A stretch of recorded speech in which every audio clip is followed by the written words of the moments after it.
नमस्कार विद्यार्थी मित्रांनो. डीप इकॉनॉमिक्स या यूट्यूब चॅनलमध्ये आपणा सगळ्यांचं हार्दिक स्वागत आहे. आज आपण पाहत आहोत स्थूल अर्थशास्त्रातील गुंतवणुकीचं प्रकार.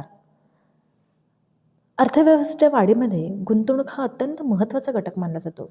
उत्पादन क्षमता वाढवणे, रोजगार निर्माण करणे, राष्ट्रीय उत्पन्नात वाढ घडवणे आणि अर्थव्यवस्थेचे भविष्यातील उत्पादन पातळी निश्चित करणे यासाठी गुंतवणुकीची निर्णायक भूमिका काय असते, महत्त्वाची असते. सामान्यतः पाहायला गेलं तर गुंतवणूक म्हणजे भांडवल साठ्यातील वाढ असे मानले जाते. यामध्ये यंत्रसामग्री, इमारती, पायाभूत सुविधा, तंत्रज्ञान, साठा, वाढ इत्यादींवरील खर्चाचा समावेश होतो. आर्थिक विश्लेषणात पाहायला गेलं तर गुंतवणुकीचे विविध प्रकार अभ्यासले जातात. गुंतवणूक हा फक्त भांडवल साठ्यातील वाढीचा विषय नसून संपूर्ण अर्थव्यवस्थेतील गतिशीलतेचा मूळ आधार मानला जातो. गुंतवणुकीमुळे उद्योगांना आधुनिक तंत्रज्ञान स्वीकारता येते, उत्पादनाची कार्यक्षमता वाढते आणि जागतिक स्तरावर स्पर्धात्मकता निर्माण होते. तसंच पाहायला गेलं तर गुंतवणुकीवर व्याजदर, नफ्याच्या अपेक्षा, व्यवसाय वातावरण, कर धोरणे, राजकीय स्थैर्य व बाजारातील मागणी यांसारख्या अनेक घटकांचा प्रभाव पडतो. त्यामुळे गुंतवणुकीची पातळी ही अर्थव्यवस्थेच्या आरोग्याचे एक महत्त्वपूर्ण निर्देशक मानलं जातं. आता गुंतवणुकीचे प्रकार पाहायला घेऊया आपण. तर पहिला प्रकार आहे गुंतवणुकीमध्ये स्वायत्त गुंतवणूक, त्याला ऑटोनॉमस इन्व्हेस्टमेंट म्हटलं जातं.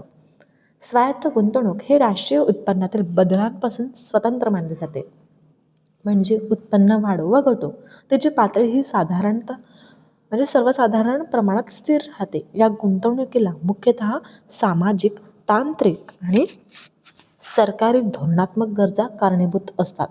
उदाहरण द्यायचं झालं तर रस्ते, धरणे, रेल्वे, संरक्षण, शिक्षण, आरोग्य प्रकल्प ही गुंतवणूक सरकार किंवा मोठ्या संस्थांद्वारेच अधिक प्रमाणात केली जाते. देशाच्या दीर्घकालीन विकासासाठी स्वायत्त गुंतवणूक अत्यंत महत्त्वाची असते. मंदीच्या काळातही ही गुंतवणूक कायम राहिल्यामुळे अर्थव्यवस्थेच्या मागणीला थोडंफार समर्थन मिळतं. दुसरा प्रकार आहे आपला प्रेरित गुंतवणूक. प्रेरित गुंतवणूक राष्ट्रीय उत्पन्न आणि मागणी, नफा यांच्यावर अवलंबून असते. अर्थव्यवस्थेत उत्पन्न वाढले की लोकांची खरेदी क्षमता वाढते. माहिती आहे तुम्हाला, उत्पन्न वाढलं, समजा आपल्याकडे पैसा आला तर आपलं काय होतं, आपण वस्तू अधिक प्रमाणात खरेदी करतो. तर अर्थव्यवस्थेमध्ये उत्पन्न वाढले की लोकांची खरेदी क्षमता वाढते, मागणी वाढते आणि उद्योगांना उत्पादन वाढीसाठी नवीन मशिनरी, कारखाने किंवा तंत्रज्ञानात गुंतवणूक करावी लागते. यालाच प्रेरित गुंतवणूक म्हणतात. उलट मंदी किंवा मागणी घटल्यास ही गुंतवणूक कमी होते. त्यामुळे तिला इन्कम इलॅस्टिक इन्व्हेस्टमेंट असेही म्हटलं जातं. हे गुंतवणूक अर्थव्यवस्थेतील व्यवसाय चक्रांना, त्यालाच बिझनेस सायकल असं म्हटलं जातं, अर्थव्यवस्थेतील व्यवसाय चक्रांना कारणीभूत ठरते. प्रेरित गुंतवणूक महत्त्वाचा टॉपिक आहे. पुन्हा तुम्ही रीड करा, त्याला छान पद्धतीने अभ्यास करा. तिसरं आहे आपलं खाजगी गुंतवणूक. ही गुंतवणूक खाजगी उद्योजक, उद्योगपती, कंपन्या आणि व्यक्ती यांच्याकडून केली जाते.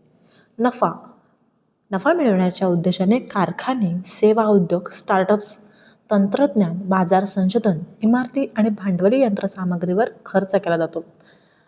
आता पाहायला पुढे खाजगी गुंतवणुकीवर परिणाम करणारे प्रमुख घटक. खाजगी गुंतवणुकीवर काय परिणाम करतो, ते व्याजदर.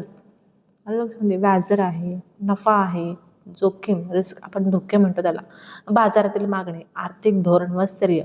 खाजगी गुंतवणूक अर्थव्यवस्थेच्या स्पर्धात्मक व नाविन्याला काय मिळतं, चालना देते. चौथा मुद्दा आहे आपला सार्वजनिक, त्याला सरकारी असं म्हटलं जातं. तर सार्वजनिक गुंतवणूक किंवा सरकारी गुंतवणूक, पब्लिक इन्व्हेस्टमेंट, ही गुंतवणूक सरकार, स्थानिक स्वराज्य संस्था आणि सार्वजनिक क्षेत्रातील उपक्रमांद्वारे केली जाते. सरकारचा उद्देश नफा नसून सामाजिक कल्याण, पायाभूत सुविधा आणि विकास आणि समतोल आर्थिक प्रगती साध्य करणे हा असतो. उदाहरण द्यायचं झालं तर रस्ते, पूल, धरणे, लघु मध्यम सिंचन, शाळा, रुग्णालये, विद्यापीठे, वीज प्रकल्प आणि जलसंधारण. सरकारी गुंतवणूक त्याच्यामुळे काय होते, एम्प्लॉयमेंट मल्टिप्लेअर वाढते आणि ग्रामीण भागातील वाढीसाठी आवश्यक आधार उपलब्ध करते. पाचवं आहे ग्रॉस इन्व्हेस्टमेंट, त्याला सकल गुंतवणूक असं म्हटलं जातं. एखाद्या वर्षात अर्थव्यवस्थेत केलेल्या एकूण भांडवली खर्चाला सकल गुंतवणूक म्हणतात. लक्षात घ्या, एखाद्या वर्षात अर्थव्यवस्थेमध्ये केलेल्या एकूण भांडवली खर्चाला सकल गुंतवणूक म्हटलं जातं. यामध्ये 2 घटकांचा समावेश असतो. त्यामध्ये काय, रिप्लेसमेंट इन्व्हेस्टमेंट आणि न्यू इन्व्हेस्टमेंट. आता रिप्लेसमेंट इन्व्हेस्टमेंटमध्ये जुन्या झीज झालेल्या भांडवलाचा बदल, आणि न्यू इन्व्हेस्टमेंटमध्ये काय आहे बाळांनो, नवीन भांडवल साठ्यात वाढ. उदाहरण द्यायचं झालं तर एखाद्या कंपनीने जुन्या मशीनची दुरुस्ती केली आणि नवीन मशीनही विकत घेतली तर दोन्ही खर्चांची बेरीज म्हणजे काय, सकल गुंतवणूक. सकल गुंतवणूक अर्थव्यवस्थेतील एकूण गुंतवणुकीची पातळी दर्शवते. निव्वळवर प्रश्न विचारला जातो. निव्वळ गुंतवणूक सकल गुंतवणुकीतून भांडवली झीज वजा केल्यानंतर, लक्षात घ्या, सकल गुंतवणुकीतून भांडवली झीज वजा केल्यावर जी गुंतवणूक उरते ती निव्वळ गुंतवणूक. ही गुंतवणूक अर्थव्यवस्थेच्या वास्तविक भांडवल साठ्यातील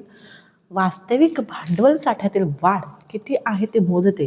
जर निव्वळ गुंतवणूक ही पॉझिटिव्ह असेल, धनात्मक असेल, तर काय होतं, अर्थव्यवस्थेतील काय होते, भांडवल वाढते आणि वाढीचा वेग चांगला होतो. आणि 0 असेल तर भांडवल साठा काय होतं, स्थिर. ऋणात्मक निगेटिव्ह असेल तर भांडवल कमी होत जातं आणि अर्थव्यवस्थेला मंदीचा धोका निर्माण होतो. हे लक्षात घ्या. इथे अगदी शॉर्टकटमध्ये लिहिण्याचा प्रयत्न केलाय. 7वं घ्या, साठा गुंतवणूक. साठा गुंतवणूक म्हणजे कंपन्यांच्या तयार माल, कच्चा माल, अर्धवट उत्पादन यांसारख्या झालेल्या बदलांची गुंतवणूक. साठा वाढला नक्कीच सकारात्मक गुंतवणूक असते आणि साठा कमी झाला तर काय होतं, नकारात्मक गुंतवणूक होते. आलं लक्षामध्ये. चला आता आपण पुढे जाऊया. साठ्यातील बदल GDP मोजताना महत्त्वाचा घटक असतो. ही गुंतवणूक मागणीच्या अपेक्षांवर आधारित असल्याने बिझनेस सायकलच्या चढउताराने काय मिळतं, अधोरेखित करता येते. 8वा घ्या, भौतिक गुंतवणूक, रिअल इन्व्हेस्टमेंट.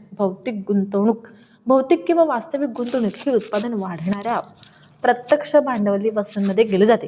आता प्रत्यक्ष भांडवली वस्तू कुठल्या, यंत्रसामग्री असेल, कारखाने, परिवहन साधने, वाहतूक, इमारती, गोदामे. ही गुंतवणूक अर्थव्यवस्थेची उत्पादन क्षमता थेट वाढवते. त्यामुळे दीर्घकालीन आर्थिक वाढीसाठी ती अत्यंत आवश्यक आहे. 9वं काय बाळांनो, वित्तीय गुंतवणूक, फायनान्शियल इन्व्हेस्टमेंट. अतिशय महत्त्वाचा टॉपिक आहे अभ्यासाच्या दृष्टिकोनातून आणि आपल्याला नेहमी आपलं जीवन जगताना आपला याचा संबंध येत असतो. वित्तीय गुंतवणूक म्हणजे व्यवसाय व व्यक्तींकडून शेअर्स, बॉन्ड्स, म्युच्युअल फंड, विमा, डिबेंचर्स, बँक ठेव इत्यादी वित्तीय साधनांमध्ये केलेली गुंतवणूक. पुन्हा वाचू, वित्तीय गुंतवणूक म्हणजे व्यवसाय व व्यक्तींच्या शेअर्स, बॉन्ड्स, म्युच्युअल फंड्स, विमा, डिबेंचर्स, बँक ठेव इत्यादी वित्तीय साधनांमध्ये केलेली गुंतवणूक.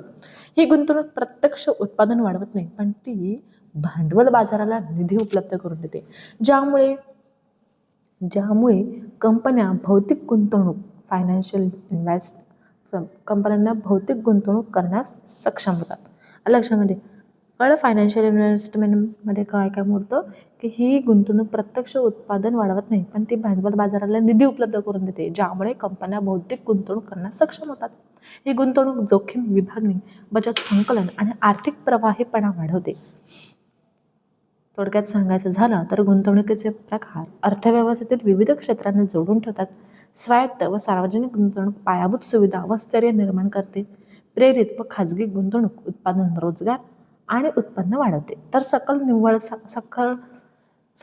निव्वळ, साठा, भौतिक व वित्तीय गुंतवणूक अर्थव्यवस्थेतील भांडवल साठा आणि बाजार प्रभावीपणा मोजण्यास मदत करतात, ज्यामुळे काय होतं, गुंतवणूक अर्थव्यवस्थेच्या विकास प्रक्रियेतील सर्वात महत्त्वाचा इंजिन घटक मानला जातो. अशा प्रकारे तुम्हाला पेपरमध्ये जर गुंतवणूक आणि गुंतवणुकीचे प्रकार विचारले गेले तर अशा पद्धतीने तुम्हाला प्रश्नाचं उत्तर लिहायचं आहे. तुम्हाला 10 मार्काचा प्रश्न विचारू किंवा 15 मार्काचा प्रश्न विचारू, तुम्हाला अशाच पद्धतीने प्रश्नांचं उत्तर लिहायचं आहे. सुरुवातीला आपल्याला प्रस्तावना, मग मुद्दे आणि सारांश लिहायचा असतो.